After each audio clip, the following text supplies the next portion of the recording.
It happened at 7:42 a.m. The coffee was still brewing. The morning sun was slanting through the blinds, and Jason Matthews was already late for work. He didn't even see the truck coming. Not until it was too late. Welcome to Viral Storytime, home of unique stories. One minute he was crossing the street with a mouthful of cinnamon bagel. The next, everything was black. No pain, just silence. Then he opened his eyes, but something was wrong. The city street was frozen. Not literally, but in a strange, echoing way. The wind didn't rustle. The cars didn't honk. People passed him, but none looked at him. He waved, he shouted. Nothing. He stepped back toward the intersection and saw the flashing lights. An ambulance, a crowd, a body in the street. His body. Jason stared, heart pounding. If he even still had one. "I'm dead," he whispered, but a voice behind him said gently, "Not quite."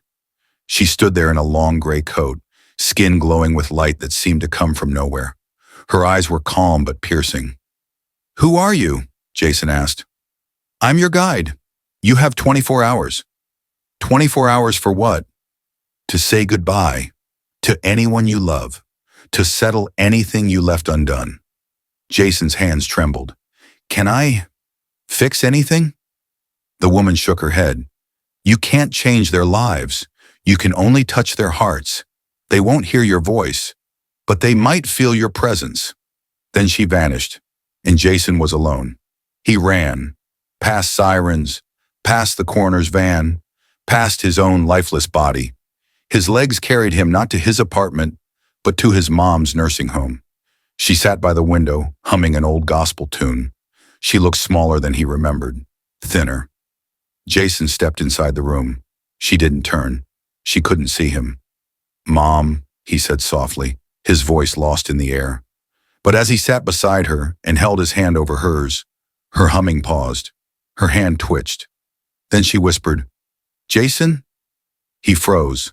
She smiled faintly, tears forming. "I just felt you. Just now." Jason wept silently. He sat by her side for what felt like hours, watching the wind shift the curtains.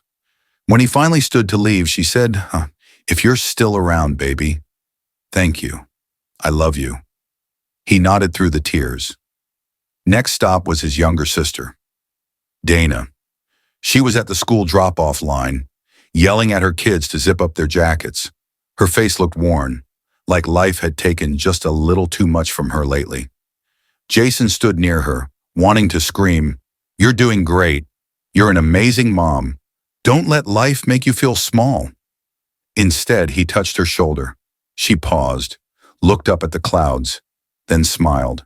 She didn't know why, but she smiled. Hour 13. Jason stood at the front door of his ex-fiance's apartment.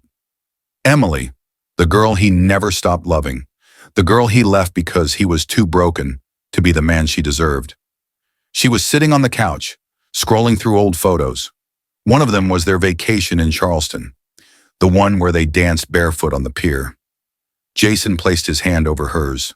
No sound, but she whispered, "I miss you so much, Jay." Then she did something she hadn't done in over a year. She laughed, a real laugh, as she stared at the photo. "I forgive you," she whispered to the air, "even if you never came back." Jason touched her cheek with a phantom kiss. Hour 22. Jason was back at the intersection. The city had returned to motion. He stood next to the crash site. There were candles now, notes, a sign that read, "Rest in peace, Jay. You were always kind." He hadn't known people noticed, but they did, and now somehow they remembered. At exactly 7:42 a.m. the next morning, the woman in the gray coat returned. "Ready?" she asked softly. Jason didn't answer right away. He just looked up at the sun breaking through the clouds, then nodded. "Yes, I am." And together they walked into the light. If you love this story, kindly subscribe to the channel. It motivates us to post more.